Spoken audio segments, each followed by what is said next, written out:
रोहन और आयशा कॉलेज में पहली बार मिले थे। रोहन एक शर्मीला लड़का था, जबकि आयशा एक आउटगोइंग लड़की थी। दोनों में जल्दी दोस्ती हो गई और हर समय साथ रहने लगे। वह एक दूसरे के साथ बातें करते हंसते थे और एक दूसरे के सपनों के बारे में जानते थे। रोहन और आयशा कॉलेज के दोस्तों में सबसे अलग थे। उनका प्यार बिना किसी इजहार के ही महसूस होता था। रोहन एक अनजानी मुस्कुराहट में आयशा की दुनिया देख सकता था और आयशा उसके बिना एक पल भी सोच नहीं सकती थी। पर मोहब्बत कभी कभी शब्दों की मोहताज नहीं होती, बस दिल से महसूस की जा सकती है। एक दिन आयशा को पता चलता है कि आयशा को एक गंभीर बीमारी है। आयशा बिना किसी को बताए रोहन की जिंदगी से चली जाती है। उसका फोन बंद, घर खाली। आयशा ने रोहन को एक चिट्ठी लिखी थी। उस चिट्ठी में उसने रोहन से कहा था कि वह उससे बहुत प्यार करती है। उसने रोहन से ये भी कहा था कि वह हमेशा उसके दिल में रहेगी। अगर प्यार सच्चा है तो एक दिन जरूर मिलेंगे। रोहन के लिए ये एक अजीब दुख था। वह हर जगह आयशा को ढूंढता रहता, मगर कहीं कोई सुराग नहीं मिला।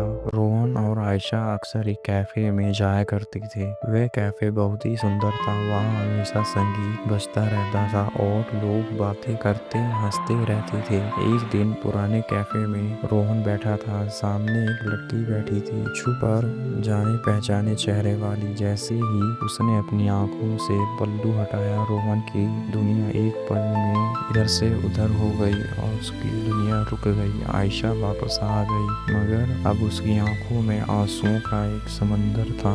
आयशा कैंसर से लड़ रही थी और उसके पास सिर्फ कुछ महीने बचे थे। रोहन को ये सुनकर बहुत दुख हुआ। उसने आयशा से कहा कि वह हमेशा उसके साथ रहेगा, चाहे कुछ भी हो जाए। रोहन का दर्द। आयशा की बीमारी के कारण रोहन बहुत तनाव में रहता था। वह हर समय आयशा के बारे में सोचता रहता था। उसे डर था कि वह उसे खो देगा।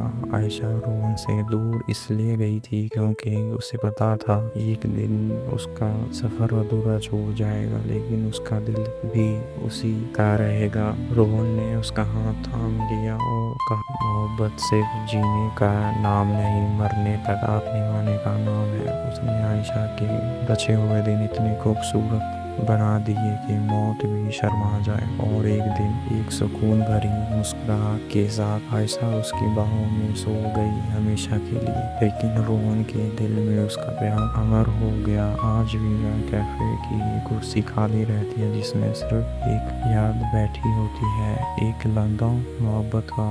ये कहानी रोहन और आयशा के प्यार और दोस्ती की कहानी है। ये कहानी हमें सिखाती है कि हमें अपने प्रियजनों से कभी हार नहीं माननी चाहिए, चाहे कुछ भी हो जाए।